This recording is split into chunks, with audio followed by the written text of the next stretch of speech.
السلام علیکم ورحمۃ اللہ وبرکاتہ۔ قرآن معلومات کا سلسلہ نمبر 15 لے کر میں ندیم ماہر آپ کی خدمت میں حاضر ہوں۔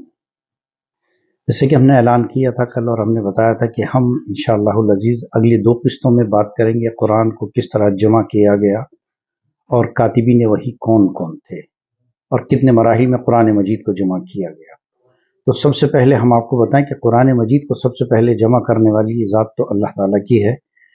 سورہ قیامہ میں 17ویں آیت میں اللہ تعالیٰ نے بتایا کہ اِنَّ عَلَيْنَا جَمْعَهُ وَقُرْآنَهُ، کہ ہماری ہی ذمہ داری اس کے جمع کرنے کی اور ہماری ہی ذمہ داری اس کے پڑھانے کی۔ تو اللہ کے رسول صلی اللہ علیہ وسلم کے اوپر وحی کے ذریعے 23 سال میں جو مسلسل نازل ہوا وہ قرآن مجید اللہ تعالیٰ نے سب سے پہلے جمع کیا اور حضرت صلی اللہ علیہ وسلم کو پڑھوایا حضرت جبرائیل کے ذریعے۔ تو پہلا قرآن جو جمع کیا اللہ تعالیٰ کی ذات ہے، وہ تو یقینی بات ہے، لوح محفوظ سے سمائے دنیا کی طرف۔ دوسری جو جمع قرآن کی جامع قرآن جن کو کہا جاتا ہے، وہ حضور اکرم صلی اللہ علیہ وسلم کی بذات خود شخصیت ہے کہ آپ صلی اللہ علیہ وسلم پر جو بھی وحی آتی تھی آپ اس کو یاد بھی کرتے تھے، اور آپ بذات خود مطلب اس وحی کے حافظ تھے، اور پھر آپ نے صحابہ کرام سے اس وحی کو لکھوایا بھی ہے۔ تیسرا جو مرحلہ آتا ہے وہ آتا ہے، چونکہ صحابہ کرام کو جب آپ نے لکھوایا تو 3 بلکہ 4 لفظ آتے ہیں، جس میں سے 3 لفظ ہم آپ کو بتائیں۔ تو رقا کہتے ہیں مونڈھی کی ہڈی کو، یعنی جو بازو کی ہڈی ہوتی ہے۔ ایک ہوتا ہے العصب، یعنی کھجور کی جو ٹہنیاں ہوتی ہیں، اور لخاف یعنی باریک جو پتھر ہوتے ہیں، پتھر کی سل، ان کے اوپر قرآن مجید کو صحابہ کرام لکھا کرتے تھے۔ اور وہ کون کون صحابہ تھے وہ انشاءاللہ ہم آگے بتائیں گے۔ تو یہ پتھر کی سل، چمڑے کے پارچے، کھجور کی شاخیں، بانس کے ٹکڑے، کپڑے کے ٹکڑے یا چیتھرے جس کو کہتے ہیں، اور جانوروں کی ہڈیوں پر قرآن مجید کو لکھا جاتا تھا۔ مختلف صحابہ کرام کے پاس یہ تمام اشیاء موجود تھیں۔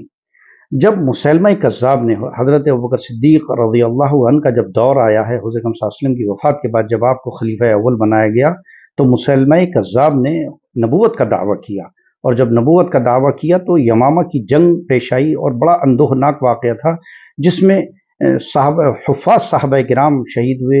ایک روایت میں 70، ایک روایت میں 500 تک آتا ہے کہ 500 صحابہ کرام حفاظ شہید ہوئے۔ تو حضرت عمر کو یہ خدشہ لاحق ہوا کہ کہیں اس طرح حفاظ کم ہوتے رہے تو کہیں خدا نخواستہ قرآن مجید کے محفوظ نہ رہنے کا خطرہ لاحق نہ ہو جائے۔ تو آپ یعنی حضرت عمر رضی اللہ تعالیٰ عنہ نے حضرت ابوبکر صدیق رضی اللہ عنہ سے اس خدشے کا اظہار کیا۔ شروع میں حضرت ابوبکر رضی اللہ عنہ کو تردد ہوا، تھوڑا سا آپ آگے پیچھے ہوئے کہ کیسے ہم قرآن کو جمع کریں جب حضور نے جمع نہیں فرمایا، لیکن بعد میں آپ نے شرح صدر ہوا، پھر آپ نے رضامندی ظاہر کی، اور اس طرح حضرت زید ابن ثابت پر نگاہ گئی جو بذات خود کاتب وحی بھی تھے اور حافظ وحی بھی تھے۔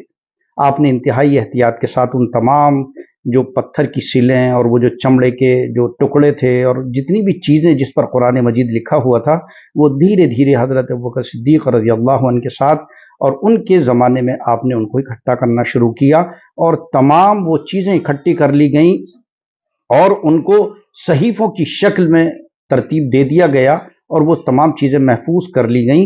اور یہی نسخہ کہلاتا ہے، یعنی اصل قرآن کا نسخہ وہی تھا جو حضرت زید ابن ثابت رضی اللہ تعالیٰ عنہ نے حضرت ابوبکر صدیق کے حکم سے اور آپ کی تمام مشوروں سے جمع کیا۔ اس کے بعد پھر کاتبین وحی کا نمبر آتا ہے، اور پھر جب حضرت حذیفہ ابن یمان رضی اللہ تعالیٰ عنہ جب آرمینیا اور آذربائیجان کی جنگ پر لے گئے ہیں وہاں محاذ پر، اور واپس آ کر آپ نے بتایا حضرت عثمان ابن عفان کو کہ آپ کے جو مطلب کہ خلافت میں جب ہم وہاں گئے ہیں، وہاں تو لوگوں نے قرأت کے اختلاف کو انتشار بنا لیا ہے، اور لوگوں میں انتشار ہے کہ قرأت کا اختلاف اتنا ہے، چونکہ جیسا ہم نے بتایا کہ قرآن 7 لہجوں پر نازل کیا گیا، تو ان 7 جو لہجے تھے قرأت کے، ان کے اوپر انتشار لوگوں میں بڑھا۔ تو حضرت حذیفہ نے حضرت عثمان سے یہ عرض کیا کہ کام کیا جائے کہ ان تمام صحیفوں کو جمع کر کے ایک صحیفے کی شکل دے دی جائے اور ایک مجلد کی شکل دے دی جائے۔ چنانچہ حضرت عثمان ابن عفان رضی اللہ تعالیٰ عنہ کے دور میں ان تمام صحیفوں کو جو حضرت زید ابن ثابت کے تھے، وہ جو صحیفہ کہلاتا ہے، اس کو تمام ان چیزوں کو اکٹھا کیا گیا اور پھر ایک مجلد بنا دیا گیا قرآن مجید کا۔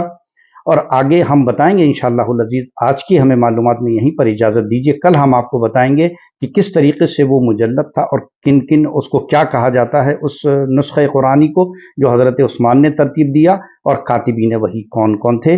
ندیم ماہر کو آج کے اس سلسلے میں یہیں اجازت دیجیے. انشاءاللہ العزیز کل آپ سے پھر ملاقات ہوگی. مزید اس موضوع پر آپ سے ہم کل گفتگو کریں گے. دعاؤں میں یاد رکھیے، ہم آپ کو دعاؤں میں یاد رکھتے ہیں. خدا حافظ.